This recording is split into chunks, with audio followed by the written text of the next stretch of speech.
نبی پاک علیہ السلام ایک دن مسکرانے لگے تو صحابہ نے عرض کی یا رسول اللہ قربان جائیں مسکرانے کی وجہ؟ تو حضور نے فرمایا قیامت والے دن دو بھائی آپس میں جھگڑا کریں گے، ان کی بات سوچ کر مسکرا رہا ہوں۔ ایک کہے گا یا اللہ میرا اسے حق لے کے دے، تو اللہ فرمائے گا اس کے تو پہلے ہی بڑے حق تھے، نیکیاں تو اس کی جا چکی، اب تو کیا حق لیتا ہے؟ تو کہے گا مالک اس نے بڑا تنگ کیا، دنیا میں بڑا ستایا ہے۔ تو اللہ فرمائے گا اچھا اس طرح کر، اٹھ نہ ذرا جنت کی طرف نظر کر۔ وہ جنت کی طرف نظر کرے گا تو کیا کمال محلات نظر آئیں گے۔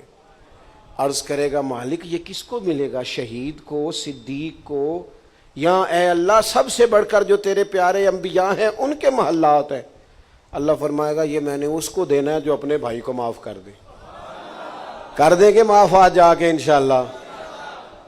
معاف کر دیں گے انشاءاللہ؟ یہ محل اس کو ملے گا جو اپنے بھائی کو آج انشاءاللہ معاف کر دے۔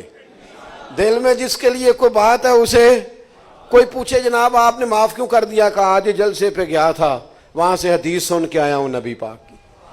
یہ محل جنت کا اسے ملے گا جو اپنے بھائی کو قربان جائیں۔ وہ فوراً عرض کرے گا مالک میں نے معاف کیا۔ تو اللہ فرمائے گا پھر اس کا ہاتھ پکڑنا جسے تو نے معاف کیا، دونوں کٹھے جنت میں داخل ہو جاؤ۔